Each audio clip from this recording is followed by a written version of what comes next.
আসসালামু আলাইকুম। জানিয়ে দিব এই মুহূর্তে হাতে পাওয়া সর্বশেষ ভয়ঙ্কর কিছু আন্তর্জাতিক বাংলা সংবাদ। শুরুতেই থাকছে সংবাদ শিরোনাম। লেবাননে ইরানপন্থীদের অস্ত্র কারখানায় ইসরায়েলের হামলা। পাকিস্তানি নিরাপত্তা বাহিনীর অভিযানে ১৯ সন্ত্রাসী নিহত। ফোন ছাড়া নামাজ পড়তে যাওয়ায় বেঁচে গেছেন হামাস নেতারা। কাতারে ইসরায়েলি হামলায় ট্রাম্প নেতানিয়াহুর ফোনালাপে উত্তেজনা। এদিকে পাকিস্তানের প্রধানমন্ত্রীর সাথে ধর্ম উপদেষ্টার সাক্ষাৎ। শুনছিলেন সংবাদ শিরোনাম, এখন বিস্তারিত। আপনি যদি এই চ্যানেলে নতুন হয়ে থাকেন, ভিডিওটি দেখতে দেখতে চ্যানেলটি সাবস্ক্রাইব করে আমাদের সাথেই থাকুন। লেবাননে ইরানপন্থীদের অস্ত্র কারখানায় ইসরায়েলের হামলা। লেবাননে ইরানপন্থী সশস্ত্র গোষ্ঠী হিজবুল্লার অস্ত্র কারখানায় হামলা করেছে ইসরায়েল। ভয়াবহ সেই হামলায় কারখানাটি প্রায় ধ্বংস হয়ে গেছে। বৃহস্পতিবার দ্য টাইমস অফ ইসরায়েলের প্রতিবেদনে বলা হয়, হামলার বিষয়টি ইসরায়েল নিশ্চিত করলেও এখনও সেখানে হামলা চলছে কিনা তা নিশ্চিত করা হয়নি। আইডিএফ জানিয়েছে, তারা লেবাননে হিজবুল্লার কৌশলগত অস্ত্র স্থাপনা ও সন্ত্রাসী অবকাঠামোতে আঘাত করেছে। লেবাননের পূর্ব বেকা উপত্যকায় কারখানাটির অবস্থান। সেখানে বিমান হামলা চালানোর বিষয়টি নিশ্চিত করে আইডিএফ বলেছে, এটি হিজবুল্লার একটি কৌশলগত অস্ত্র উৎপাদন ও সংরক্ষণাগার। সন্ত্রাসী কাজে অস্ত্র সরবরাহের লক্ষ্যে কারখানাটি তৈরি করা হয়েছে। আইডিএফ এর আগেও বেশ কয়েকবার এই স্থাপনাটিকে লক্ষ্য করে হামলা চালিয়েছে, তবুও সেখানে অস্ত্র উৎপাদন হচ্ছিল। দখলদারদের সামরিক বাহিনী জানিয়েছে, তারা দক্ষিণ লেবাননের জারিয়ার শহরেও হিজবুল্লার অবকাঠামোতে হামলা করেছে, কারণ সন্ত্রাসী অবকাঠামোর উপস্থিতি ইসরায়েল এবং লেবাননের মধ্যে সমঝোতার লঙ্ঘন। আইডিএফ এ ধরনের লঙ্ঘন কখনো মেনে নেবে না।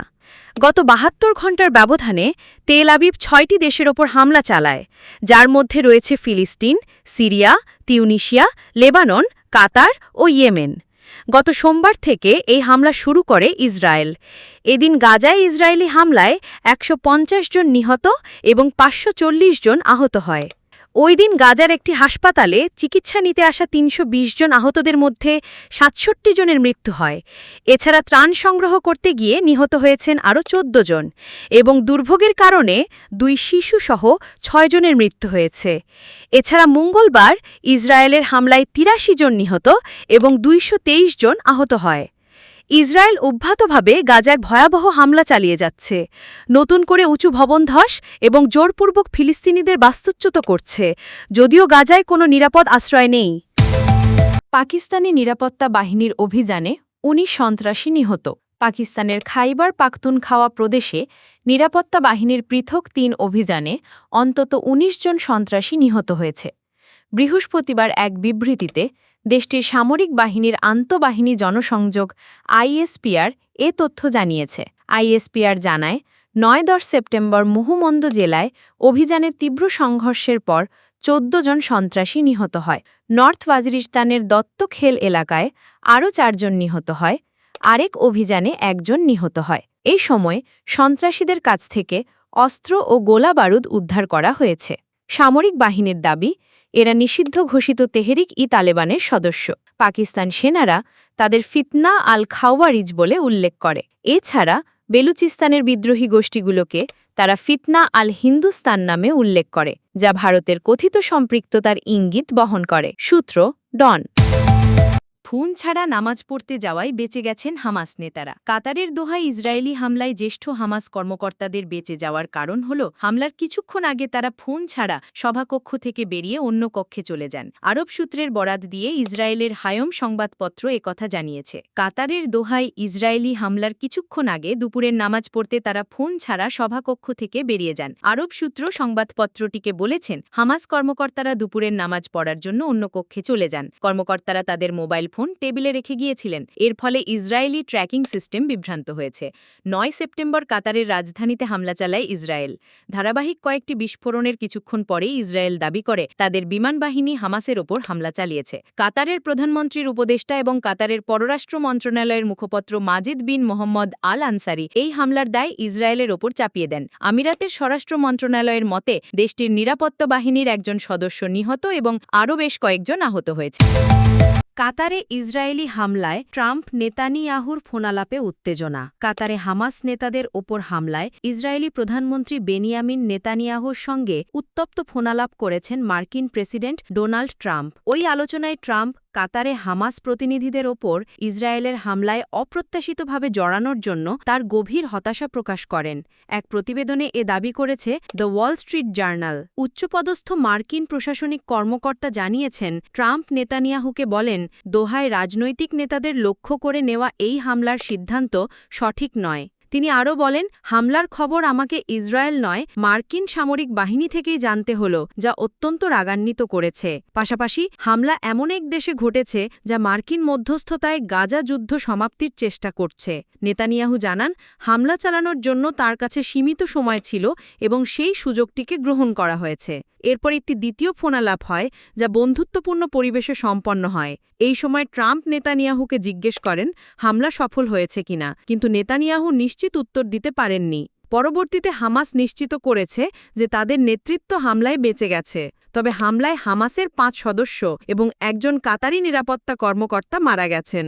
যদিও ট্রাম্প ইসরায়েলের দৃঢ় সমর্থক হিসেবে পরিচিত, ওয়াল স্ট্রিট জার্নালের খবরে বলা হয়েছে যে নেতানিয়াহুর স্বতন্ত্র ও আগ্রাসী পদক্ষেপের কারণে ট্রাম্প ক্রমেই হতাশ হচ্ছেন।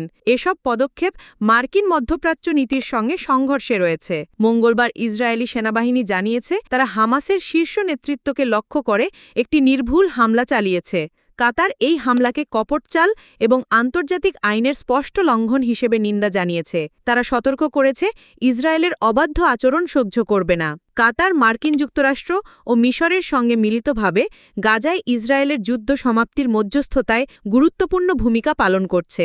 গত অক্টোবর ২০২৩ থেকে এই সংঘাতে ৬৪,৬০০-র বেশি ফিলিস্তিনি নিহত হয়েছে। কাতারের প্রধানমন্ত্রী শেখ মোহাম্মদ বিন আব্দুর রহমান আল থানি বুধবার বলেছেন, দোহায় ইসরায়েলি হামলার জবাবে আঞ্চলিকভাবে একটি যৌথ পদক্ষেপ নেওয়া হবে এবং আরব ও ইসলামিক অংশীদারদের সঙ্গে পরামর্শ চলছে। তিনি সিএনএনকে বলেন, এই হামলার জবাবে আঞ্চলিকভাবে একটি পদক্ষেপ নেওয়া হবে। এটি বর্তমানে অন্যান্য অংশীদারদের সঙ্গে পরামর্শ এবং আলোচনার পর্যায়ে রয়েছে। এদিকে পাকিস্তানের প্রধানমন্ত্রীর সাথে ধর্ম উপদেষ্টার সাক্ষাৎ। পাকিস্তানের প্রধানমন্ত্রী মিয়া শাহবাজ শরীফের সাথে সাক্ষাৎ করেছেন ধর্ম উপদেষ্টা ড. আ.ফ.ম. খালিদ হোসেন। বৃহস্পতিবার সকালে পাকিস্তানের ইসলামাবাদে পিএম হাউজে সেদেশের প্রধানমন্ত্রীর সাথে সাক্ষাৎ করেন উপদেষ্টা। পাক প্রধানমন্ত্রী ধর্ম উপদেষ্টা ও প্রতিনিধি দলকে স্বাগত জানিয়ে বলেন, পাকিস্তান ও বাংলাদেশের মধ্যে দ্বিপাক্ষিক সম্পর্ক ঐতিহাসিক, সাংস্কৃতিক এবং সখ্যতার বন্ধনে আবদ্ধ। এই সম্পর্ক আগামী দিনগুলোতে আরও জোরদার হবে। নিউ ইয়র্ক ও কায়রোতে বাংলাদেশের প্রধান উপদেষ্টার সাথে অনুষ্ঠিত বৈঠকের কথা উল্লেখ করে ড. মোহাম্মদ ইউনূসের দূরদর্শী নেতৃত্ব এবং দারিদ্র্য দূরীকরণে তার অবদানের প্রশংসা করেন পাক প্রধানমন্ত্রী। এছাড়া তিনি পাকিস্তান ও বাংলাদেশের সম্পর্ককে শক্তিশালী করার ক্ষেত্রে প্রধান উপদেষ্টার আকাঙ্ক্ষাকে সাধুবাদ জানান। বাংলাদেশের প্রধান উপদেষ্টা প্রফেসর ড. মোহাম্মদ ইউনূসের একটি পত্র পাকিস্তানের প্রধানমন্ত্রী হাতে তুলে দেন ধর্ম উপদেষ্টা। পাকিস্তানের প্রধানমন্ত্রীকে লেখা এ পত্রে প্রধান উপদেষ্টা পাকিস্তানের নজিরবিহীন বন্যায় সেদেশের সরকার ও জনগণের প্রতি গভীর সহমর্মিতা ও আন্তরিক দুঃখ প্রকাশ করেছেন এবং এই ভয়াবহ দুর্যোগে নিহতদের পরিবার ও ক্ষতিগ্রস্তদের প্রতি সমবেদনা জানিয়েছেন। এ পত্রে ড. মোহাম্মদ ইউনূস জানিয়েছেন, এই কঠিন সময়ে বাংলাদেশের জনগণ পাকিস্তানের ভ্রাতৃপ্রতিম জনগণের পাশে রয়েছে। আমরা দৃঢ়ভাবে বিশ্বাস করি, আপনার সুদক্ষ নেতৃত্বে পাকিস্তানের জনগণ তাদের অসাধারণ ধৈর্য ও সহনশীলতার মাধ্যমে এ চ্যালেঞ্জ অতিক্রম করবে। প্রয়োজনে ত্রাণ ও পুনর্বাসন কার্যক্রমে বাংলাদেশ সর্বাত্মক সহযোগিতা ও সহায়তা প্রদানে প্রস্তুত রয়েছে বলে জানিয়েছেন প্রধান উপদেষ্টা। দুই দেশ দ্বিপাক্ষিক সম্পর্কের বিদ্যমান অগ্রযাত্রা নিরবিচ্ছিন্ন রাখতে উচ্চ পর্যায়ের সফর বিনিময় অব্যাহত রাখবে বলে পাক প্রধানমন্ত্রী আশাবাদ ব্যক্ত করেন। এ প্রসঙ্গে তিনি প্রধান উপদেষ্টাকে তার সুবিধামতো সময় পাকিস্তান সফরের আমন্ত্রণ জানান।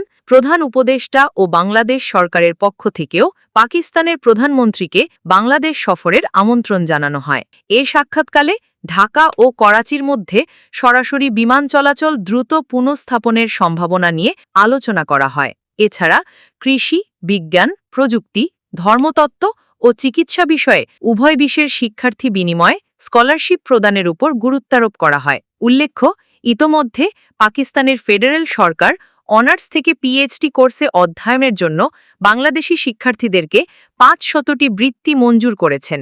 এ সময় অন্যান্যদের মধ্যে পাকিস্তানের উপপ্রধানমন্ত্রী ও পররাষ্ট্রমন্ত্রী ইসহাক দার, প্রতিরক্ষামন্ত্রী খাজা আসিফ, ধর্ম বিষয়ক ও আন্তধর্মীয় সম্প্রীতিমন্ত্রী সরদার ইউসুফ খান, তথ্য ও প্রচারমন্ত্রী আতা তারার, ইসলামাবাদে বাংলাদেশের হাই কমিশনার মোহাম্মদ ইকবাল হোসেন খান, উপদেষ্টার একান্ত সচিব সাদেক আহমদ ও শরীফ ইঞ্জিনিয়ারিং কলেজের প্রভাষক মুফতি জাহিদ হোসেন প্রমুখ উপস্থিত ছিলেন।